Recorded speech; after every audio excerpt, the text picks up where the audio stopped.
Hello everybody and good morning. Today we're going to be starting chapter 2.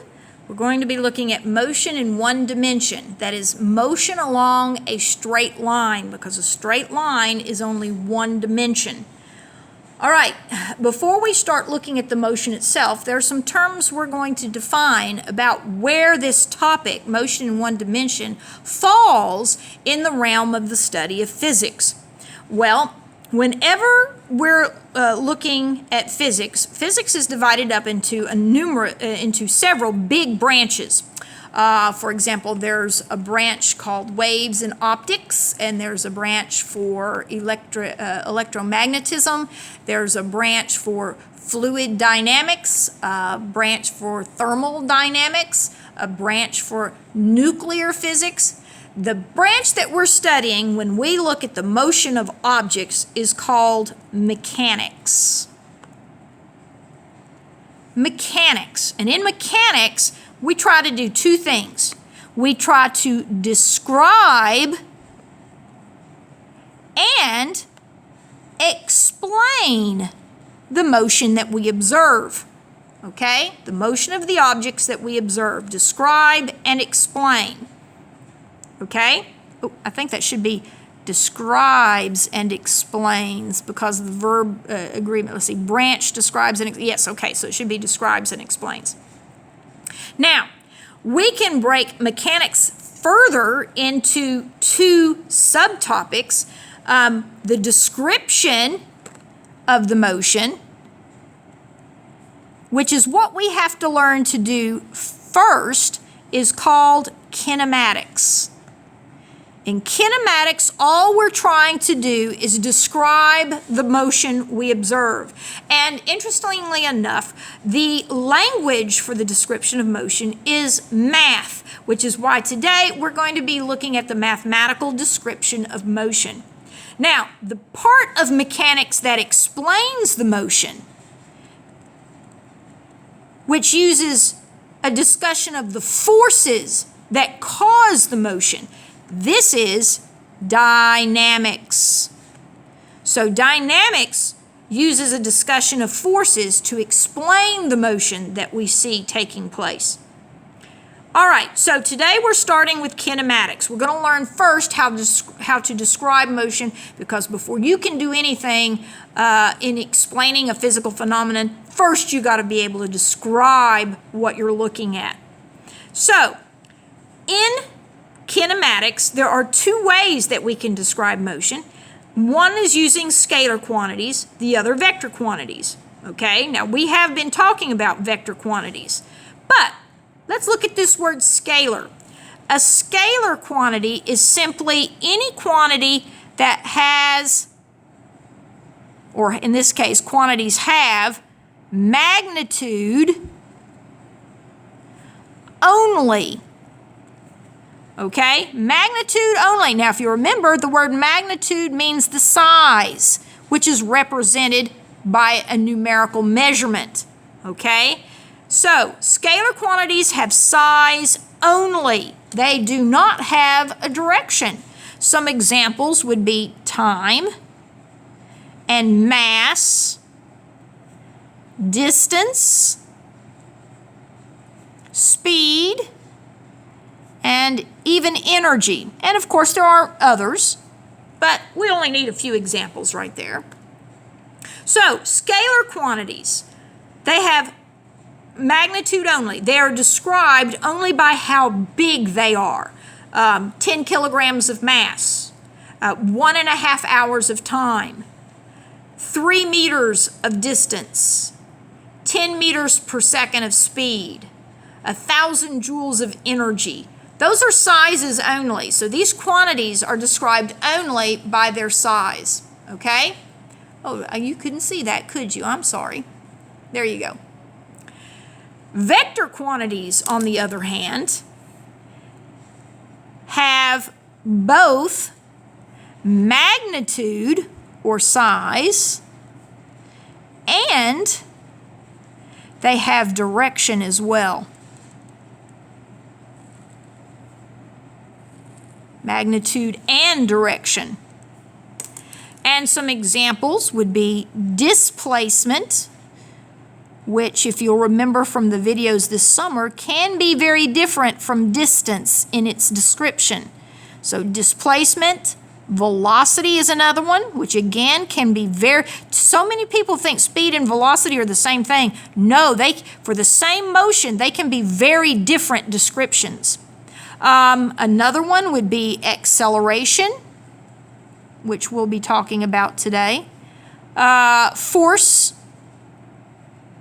and even a quantity like momentum.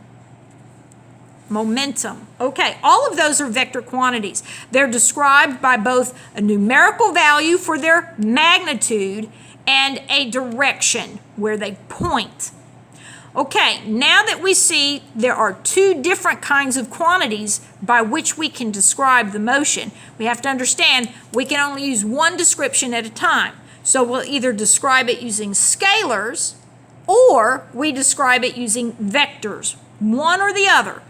Okay, you can't mix the two. So let's take a look.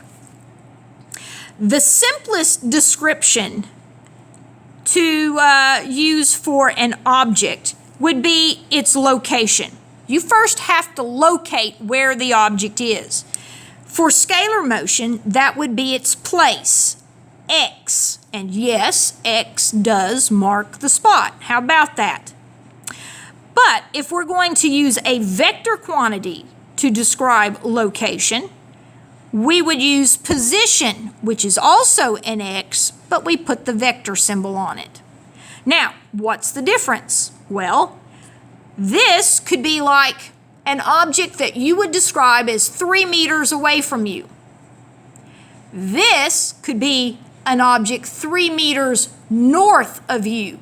This is more specific because if you're just looking at place, 3 meters from you could be a 3-meter ring 360 degrees around you. You don't know what direction. You just know the object's 3 meters away.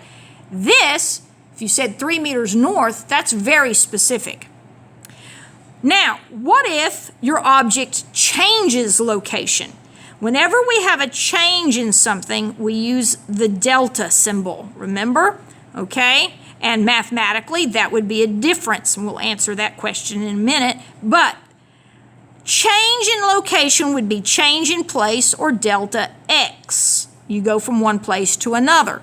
You could also use a D for distance. These two symbols are interchangeable. Change in place is also a distance. Displacement would be a change in position, a vector quantity. You could also use a D for this.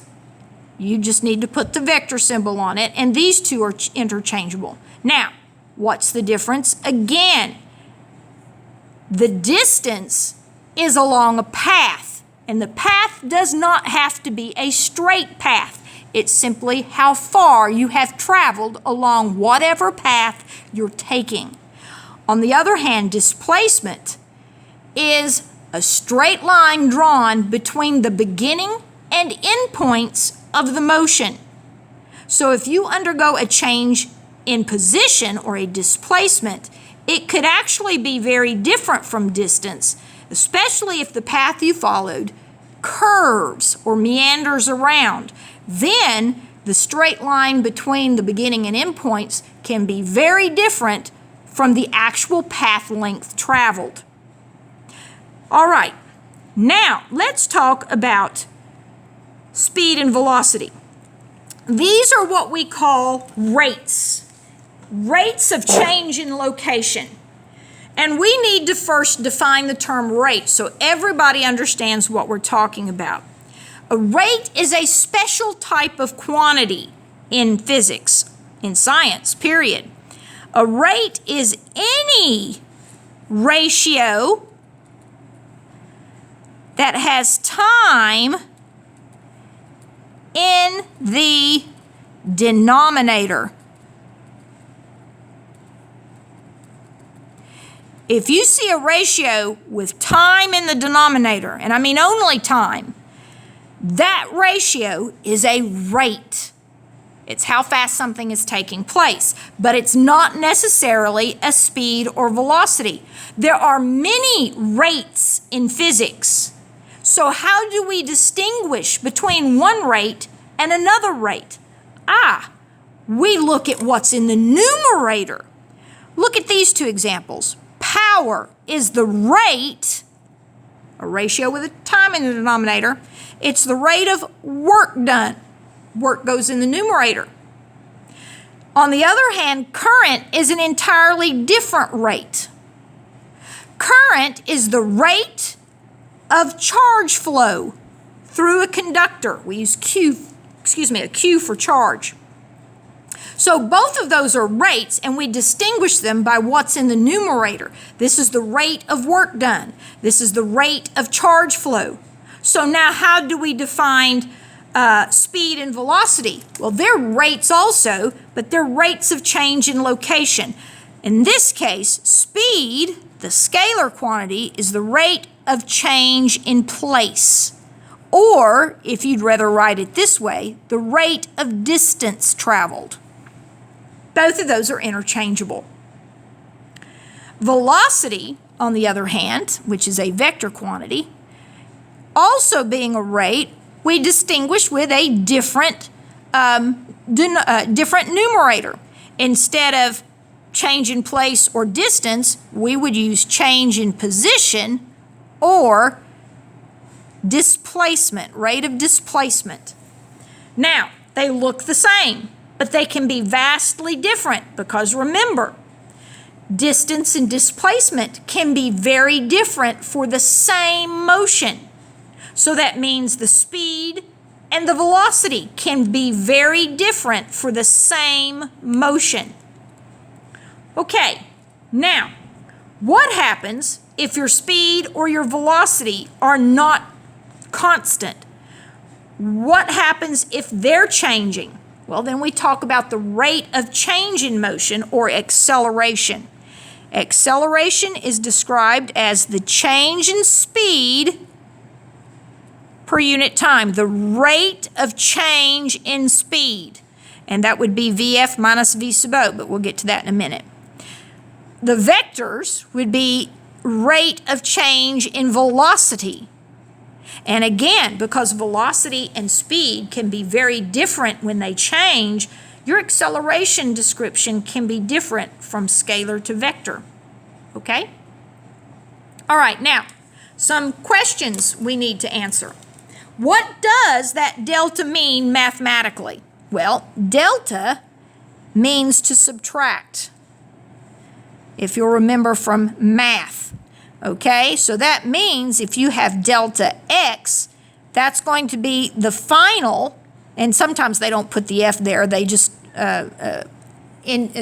assume it's understood it's the final, minus the initial or original speed at the beginning of the time period. Okay, and it is so important that you understand it's always final minus initial. It does not matter if the final value is smaller than the initial value.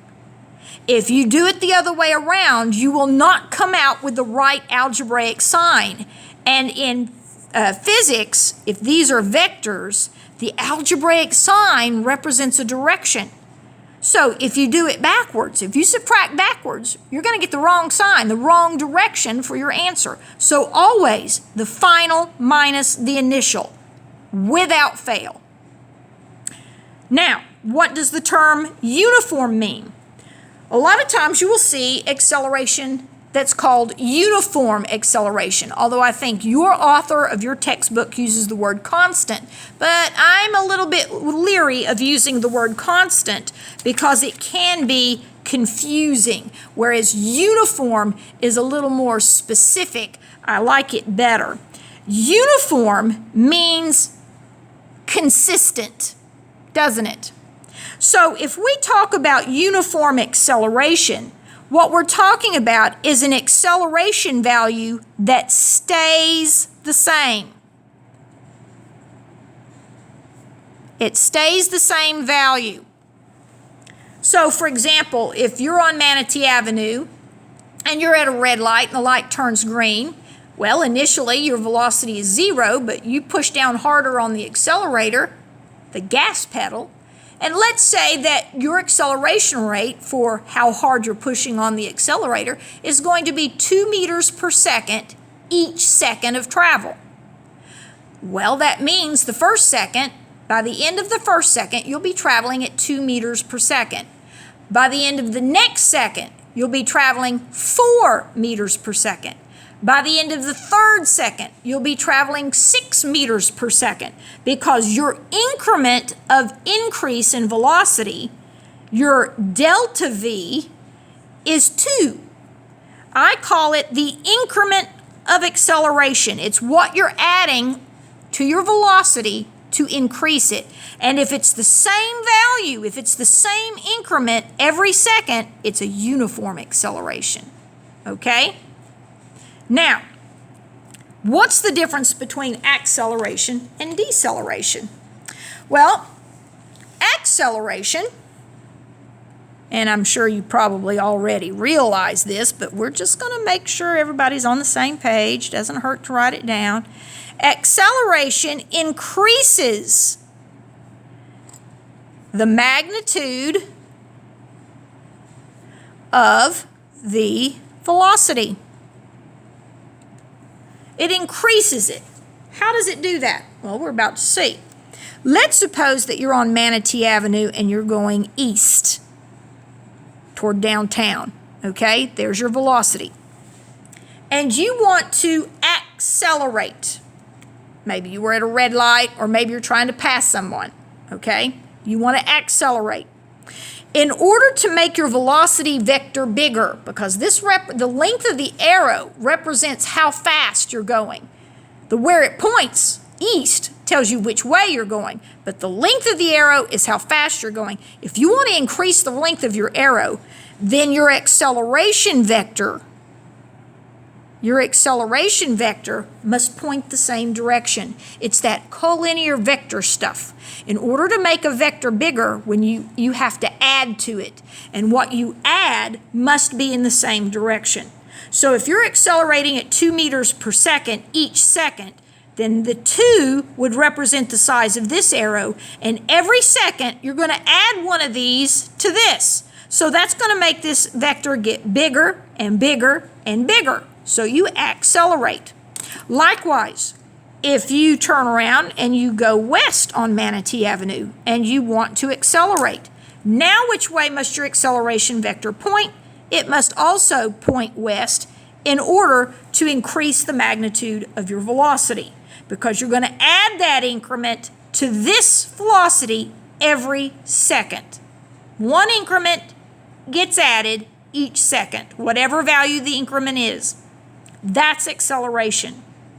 Now, let's talk about the other one. Let's talk about deceleration. Deceleration. Deceleration decreases the magnitude of the velocity.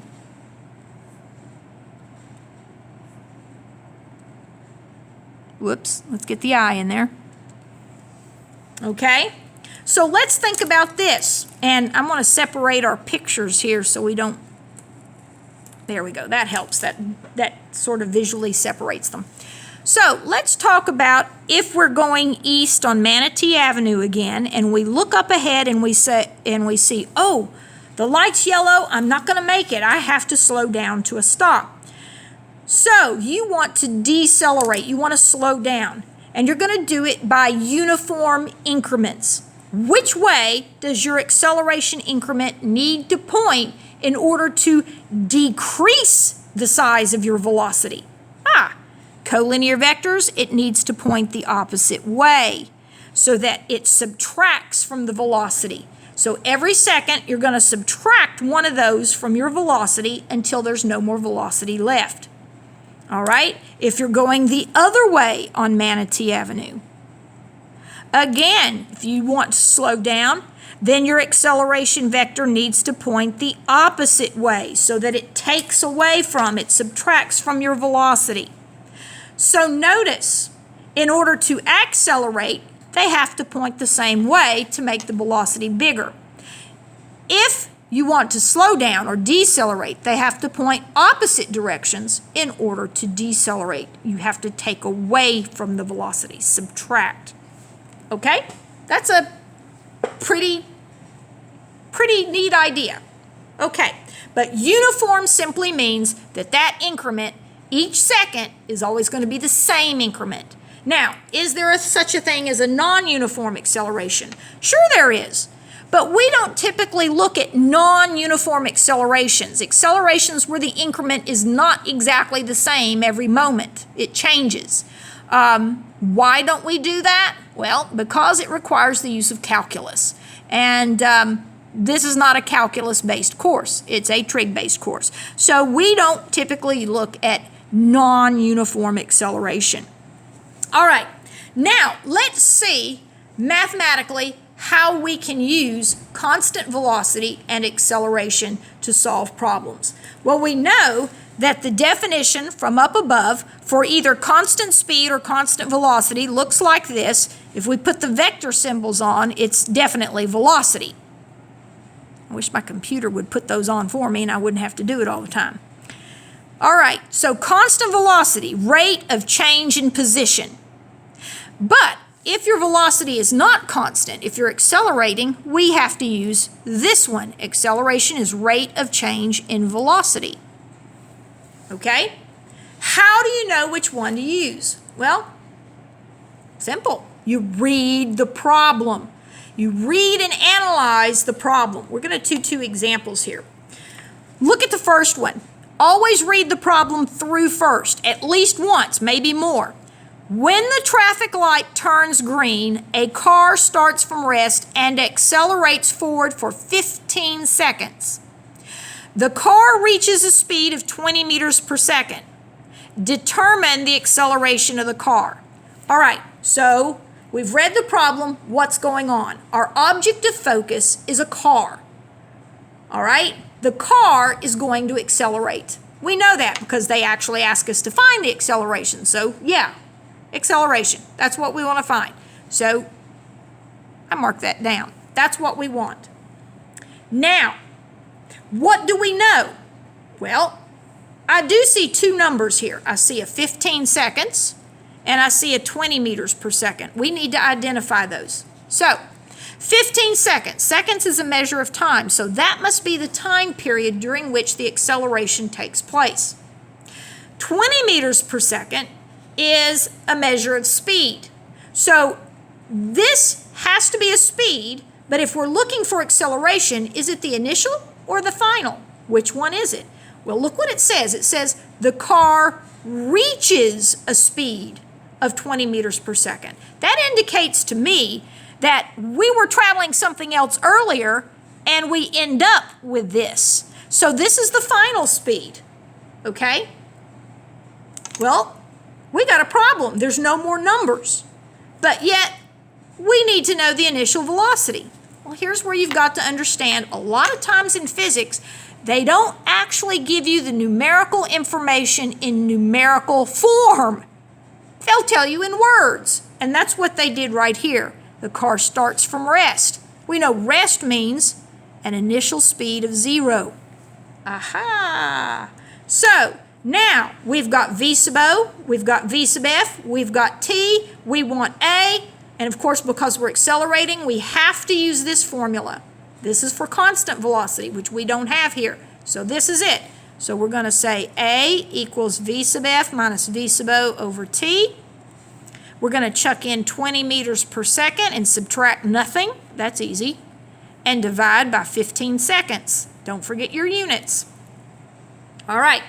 So now, if we divide 20 by 15, we're going to get a value of 1.33 meters per second per second.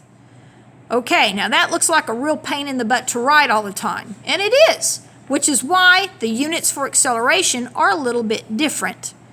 They're actually 1.33 meters per second squared.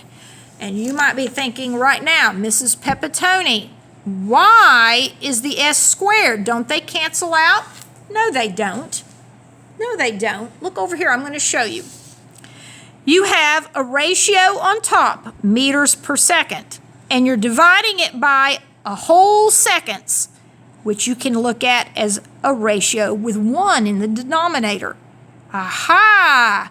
Now, if you remember from math class, if you're dividing two ratios, you can do the same thing by taking the top ratio and multiplying by the reciprocal of the bottom ratio. Ah, now we have meters over seconds squared. That's where it comes from. Meters per second, or meters per second squared. Okay? All right. Now, let's look at the second one real quick. I'm going to change colors. Got to mix it up here. Says the driver of the car in example 1, right here, travels at 20 meters per second. Now that we've reached 20, the person's going to travel at that rate, 20 meters per second, for 30 seconds. We want to know how far did the car travel, the distance. All right, well, let's see. We want the distance, D, okay? And I want you to notice, doesn't say anything about speeding up or slowing down. They travel this speed in this time period for the whole 30 seconds. They traveled that. So we're talking about constant velocity now, okay? So this would be the speed we're traveling, and this would be the time period during which we do it. So we're going to say V equals D over T. But here's a problem. We know the V and the T, we want the D. But the equation is solve for V. We want to solve for D. So here's a little algebraic manipulation we have to do. In order to isolate the D, we need to get the T to the other side, because the D's already in the numerator. Leave it there. Move the T. We're dividing by it on this side, so we have to multiply by it on the other side. So we get D equals V times T. So that's going to give us 20 meters per second for a total of 30 seconds. And I'm sure, as you guys can see, 20 times 30 is 600. But what about the units? We've got a seconds on the top and a seconds on the bottom. They do cancel there. And we get 600 meters of distance traveled during the 30-second time period. Okay? Now, that wasn't so bad, was it? No. Speed, velocity, acceleration, not too bad. All right? So what you're going to do for this weekend, and I've got to put the assignment block into your folder. I just haven't done it yet because I didn't have my book with me this weekend when I did it. But here's what we're going to do. You're going to look at the end of chapter 2 in your textbook, page 55. There's always lots of problems at the end of the chapter, okay? And on page 55, where the problems begin, I want you to do number 1, 2, and 4. And then turn the page to 56 and do 21, 22, 23. Now, that seems like a lot. Actually, no, it's not. That's about an average number of problems, and these are very simple, just like the ones you saw here. They're not that tough. Now, I will warn you, you may have to do some conversion, unit conversion. All right? So read the problem and decide what needs to be converted first. All right? The odd number problems, 21 and 23, they do have answers in the back, so you can always check in the back to see if you did those two right. But these guys, you should be able to handle these without too much trouble at all. Okay? All right, have a good weekend. Talk to you soon. Bye-bye.